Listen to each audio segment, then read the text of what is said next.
Saudações a todos e todas.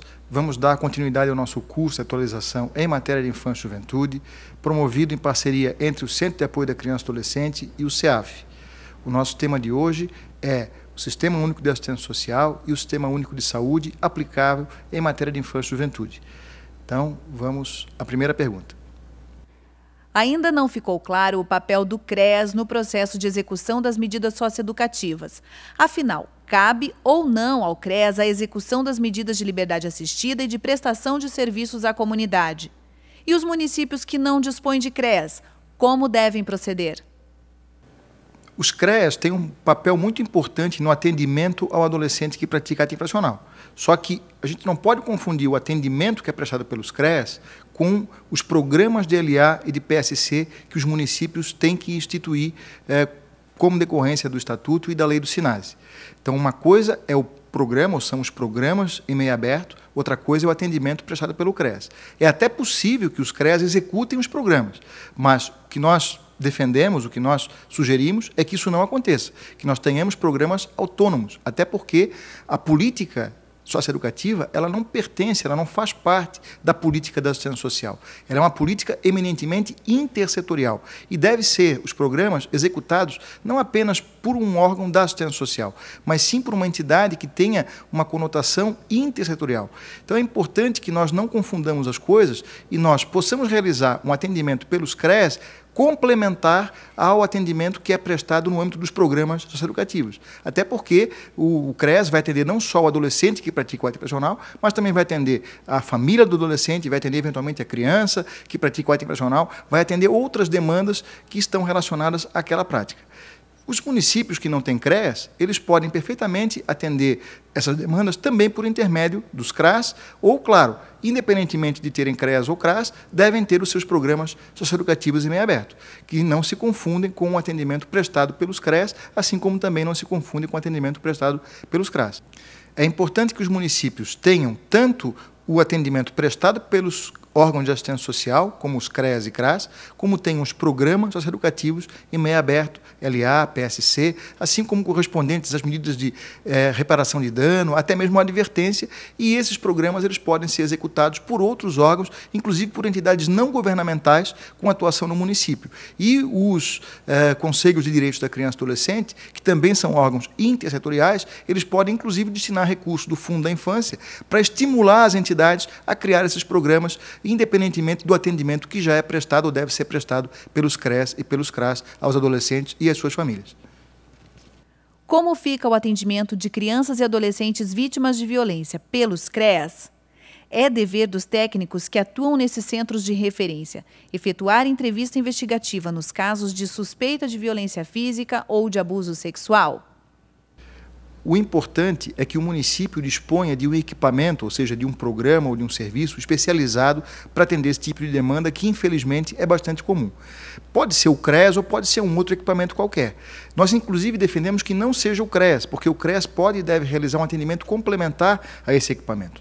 Em qualquer caso, é fundamental que os técnicos que atuam nesse equipamento, eles tenham uma qualificação, uma capacitação, uma habilitação específica para atender esse tipo de demanda, que, pela sua complexidade, exige preparo por parte dos profissionais que vão intervir nesses casos. E o CREAS, se ele realizar uma atividade complementar, ele pode somar a atuação dos profissionais que atuam nesse equipamento. Então, talvez o ideal seja que o município disponha de um atendimento especializado por parte de um programa ou serviço específico para atender criança e adolescente vítima de violência e que faça um atendimento complementar a esse tipo de demanda prestado pelo CREAS. Os CREAS do município têm recebido muitas requisições de serviço encaminhadas diretamente pelo Conselho Tutelar. É admissível que o Conselho Tutelar assim proceda? É preciso encaminhar a requisição juntamente com algum relatório para subsidiar os encaminhamentos do CREAS na rede? O ideal é que o Conselho Tutelar mantenha com o CREAS, assim como qualquer equipamento da rede de proteção, uma relação de parceria e que não necessite encaminhar requisições quando faz os encaminhamentos, seja ao CREAS ou aos outros equipamentos da rede. É importante que sejam definidos fluxos de atendimento entre o Conselho Tutelar e o CREAS e outros equipamentos da rede, para que os encaminhamentos possam ser feitos independentemente de uma requisição. Claro que o Conselho Tutelar, quando faz os encaminhamentos, ele deve trazer o mínimo de informações para que o equipamento ele tenha conhecimento, os técnicos que atuam nos equipamentos tenham conhecimento do por que se está fazendo aquele encaminhamento. E é muito importante que a informação circule entre os diversos integrantes da rede e que haja um compartilhamento de informações e que haja o esclarecimento, né? Que haja a definição da razão daquele encaminhamento. E quando for feito o atendimento, que haja o retorno com informações que permitam que aquele órgão que fez o encaminhamento possa cumprir o seu papel.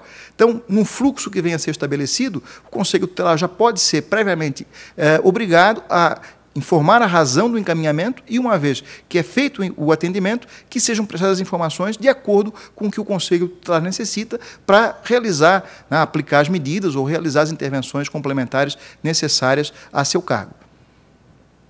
A única casa-lar que existe no município, mantida por uma ONG, está prestes a ser fechada por problemas financeiros. O que fazer com as crianças e os adolescentes acolhidos? A responsabilidade primária pelo atendimento dessas crianças e adolescentes é do município, é do poder público. Entidades não governamentais que exercem esse papel têm um caráter secundário. E, evidentemente, que se uma entidade não governamental deixa de atender, por qualquer razão, o município ele tem o dever de assumir o atendimento através dos seus órgãos, dos seus programas, dos seus serviços.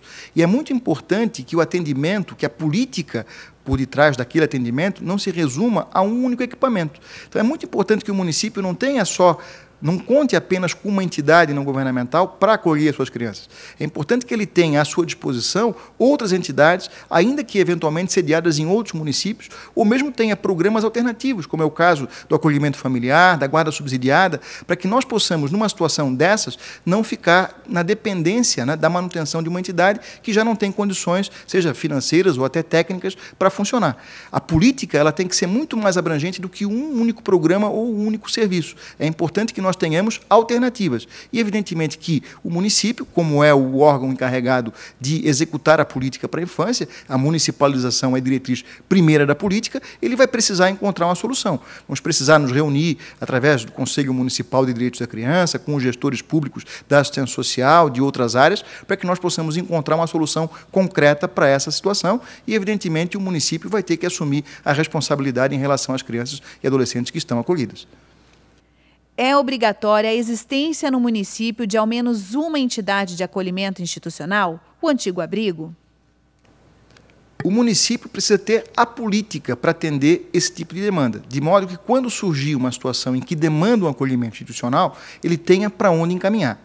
Se o encaminhamento será no próprio município ou será para municípios vizinhos que têm uma estrutura melhor, não há problema, desde que o encaminhamento seja feito dentro da política. E o que é importante é que o município não tenha apenas uma entidade à sua disposição. Ele tenha à sua disposição um leque de entidades, até porque, eventualmente, vamos enfrentar situações diversas que demandam encaminhamentos diversos. E nós podemos ter também programas diversos, como, no caso, o acolhimento familiar ou a mesma guarda subsidiada, de modo que nós possamos, para cada caso, aplicar a medida ou dar o encaminhamento que a sua situação peculiar recomenda. Evidentemente que, se o município não tem a entidade, ele vai precisar conveniar com entidades situadas em municípios diversos, de preferência próximos, e vai ter que também disponibilizar condições para deslocamento dos pais para essas entidades de acolhimento, para que possam realizar visitas aos filhos, vão precisar realizar atividades complementares no próprio município, para que a família possa ter condições de amanhã ou depois receber essa criança novamente no seu seio, vão precisar realizar atividades complementares junto a famílias que estão em condição de vulnerabilidade, até para evitar que elas percam seus filhos e que tenham seus filhos acolhidos. Então, o acolhimento institucional ele deve ser compreendido no contexto mais amplo de uma política. E se o município não tiver a entidade, nos seus limites territoriais, a princípio isso não é tão problemático, desde que ele tenha a política e os convênios celebrados com outras entidades para onde possa fazer os encaminhamentos sempre que houver necessidade. Qual o papel do educador social? É obrigatória a criação do cargo pelo município? A atividade de educador social é relativamente recente. Inclusive, existe um projeto de lei federal regulamentando a função. Enquanto isso não é aprovado em âmbito federal, algumas leis municipais já prevêem essa figura e estabelecem quais são as suas atribuições. Ele pode atuar tanto em entidades de acolhimento, quanto na execução de medidas socioeducativas, como pode atuar em resgate social de adolescentes ou crianças em situação de rua, junto às famílias, enfim, em diversas funções em matéria de assistência social. Eles são importantes aliados na execução da política da assistência social e podem atuar e podem ter especialização na atuação em matéria de infância e juventude. Então, embora não seja obrigatória a criação dessa função, desse cargo, é muito interessante que o município disponha e pense seriamente na sua criação. E nós temos na página do Centro de Apoio modelos de projetos de leis municipais que prevêem, né, tanto a função do educador social quanto as atribuições que ele deve exercer. Como proceder diante de uma recusa de um adolescente dependente químico em se submeter ao tratamento? E caso ele se recuse até mesmo a comparecer no CAPS para a realização de um diagnóstico? É possível acionar a polícia ou o Conselho Tutelar para a realização da diligência? O poder público tem o dever de assegurar a saúde de todos os adolescentes e todas as crianças. Então, por mais que o adolescente, em razão da dependência química, ele se recuse a submeter a um tratamento, o poder público tem o dever de desenvolver uma estratégia de abordagem para que ele possa ser atendido e tratado, de preferência curado, ou pelo menos recuperado, de uma forma adequada. Não me parece que seria adequado acionar a polícia ou o Conselho Tutelar para realizar a abordagem. Nós estamos falando de uma situação altamente complexa, eminentemente de saúde, que deve contar com a intervenção de profissionais, tanto da saúde quanto da assistência social. Cabe a esses profissionais se organizarem de modo a definir a estratégia de abordagem para que eles possam ser localizados, para que eles possam ser abordados e para que eles possam ser tratados. Claro que tudo parte de um diagnóstico. Então é necessário que primeiro se faça um diagnóstico para que se saiba exatamente qual é a gravidade do problema, se há ou não necessidade de uma internação psiquiátrica, se é necessário algum outro tipo de abordagem para que se possa resolver o problema. O objetivo é resolver o problema e de uma forma que seja menos invasiva, que seja uma forma menos constrangedora possível ao adolescente. A intervenção da polícia só seria necessária, por exemplo, se o adolescente estivesse num local de difícil acesso, até numa boca de fumo, por exemplo, em que tivesse lá o domínio de traficantes e que fosse necessário a polícia intervir para dar suporte, para dar segurança aos profissionais de saúde e assistência social que vão realizar a abordagem, que vão fazer o diagnóstico e que vão definir qual que seria a forma de intervenção, de tratamento. O gestor da saúde do município, assim como os hospitais, exigem ordem judicial para realizar a internação de adolescentes dependentes químicos. Isto é correto? Se o adolescente tem um diagnóstico de internação, ou seja, se é apontado pelos profissionais da saúde, pelos médicos, psiquiatras, enfim, que fazem a avaliação, que fazem a abordagem, que é necessária uma internação psiquiátrica, não há necessidade, a rigor, de intervenção judicial. Desde que os pais ou o responsável legal do adolescente, eles demandem, eles peçam para que se faça a internação e haja uma recomendação médica expressa para a internação, a judicialização, a demanda judicial quanto à internação não é necessária. O próprio sistema de saúde tem que se organizar de modo a realizar as chamadas internações psiquiátricas, tanto voluntárias, quando o próprio usuário demanda, quando o próprio paciente pede a internação, e tem a recomendação médica, evidente, quanto aquelas internações involuntárias, em que o paciente ele não pede, é contra a vontade do paciente, só que o paciente ele é incapaz, ou porque ele é ainda criança, adolescente, ou um adulto que tenha sido interditado. E aí o seu representante legal, se ele demanda a internação e tem a recomendação médica para a internação, o poder público tem o dever legal e constitucional de providenciar a internação em local adequado para que ele possa ser tratado.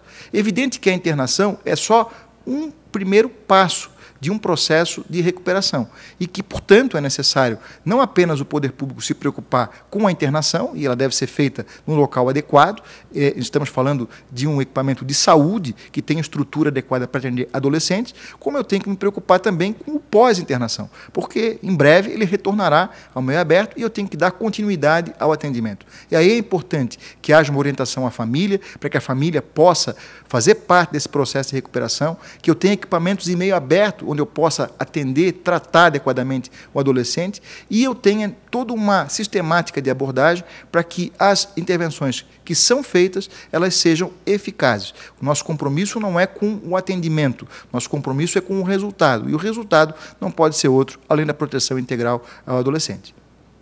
Os hospitais e postos de saúde se recusam a atender crianças e adolescentes sem a presença dos pais, do responsável ou do conselho tutelar. Isto é correto? O atendimento pelo sistema de saúde a quem necessita, ele é obrigatório, independentemente de qualquer autorização ou de qualquer intervenção dos pais, do responsável legal e muito menos do conselho tutelar, que ele não substitui o papel dos pais ou responsável em nenhuma situação. Então, se o paciente, criança ou adolescente, necessita do atendimento, da intervenção médica, ela tem que ser feita sem qualquer condicionante. Eventualmente, vai ser feita a comunicação posterior aos pais, ao responsável legal, e até pode ser feita ao conselho tutelar, mas muito mais para fins de conhecimento, de informação e de que haja uma continuidade ao atendimento, se for necessário, na sequência. Mas jamais o atendimento ele pode ser condicionado à presença dos pais ou responsável. Se o usuário, se o paciente, criança ou adolescente, necessita do atendimento, e é um atendimento que é urgente, que ele é de emergência, ele tem que ser prestado independentemente da presença dos pais, do responsável legal ou do conselho tutelar. O que fazer quando é necessário encaminhar um adolescente para atendimento em outro município, seja para fins de diagnóstico ou para o tratamento propriamente dito? Deve o conselho tutelar acompanhar este adolescente? O adolescente ele deve ser sempre acompanhado, preferencialmente, pelos seus pais ou responsável legal. A intervenção do poder público deve ser sempre feita de modo que os pais assumam suas responsabilidades em relação aos seus filhos, e é importante que os pais sejam informados sobre todos os desdobramentos do atendimento, do tratamento, e até para que possam dar continuidade ao tratamento que o filho necessite. Então é muito importante que os pais é que acompanhem o adolescente. E quem deve fazer o deslocamento, se os pais não puderem pelos próprios meios, são os equipamentos de saúde. Então, se for necessário uma ambulância, uma viatura da saúde, são esses equipamentos, são esses veículos que devem fazer o transporte do adolescente para outro município. O Conselho Tutelar ele não é um serviço de transporte de adolescentes, e o Conselho Tutelar não deve realizar esse tipo de atividade, que não é da sua esfera de atribuições, para a qual eles não estão preparados e que, inclusive, podem eventualmente submeter o adolescente a um risco, especialmente se o conselheiro que vai fazer a condução não é preparado para dirigir em rodovias, se o veículo do Conselho Tutelar não tem uma manutenção adequada e nem está adaptado para o transporte de pacientes. Então, pacientes, pessoas que precisam de um atendimento médico, têm que ser atendidos e têm que ser transportados pelos veículos próprios da saúde, por profissionais e acompanhados, se for preciso, por profissionais da saúde, além dos seus pais ou responsável, e não pelo Conselho Tutelar. Bem, com essa resposta, nós encerramos o nosso módulo de hoje. Agradecemos a atenção de todos e todas, convidamos a continuar acompanhando o nosso curso, a encaminhar as perguntas que tiverem sobre outros temas em matéria de infância para o nosso site e nos vemos novamente numa próxima oportunidade.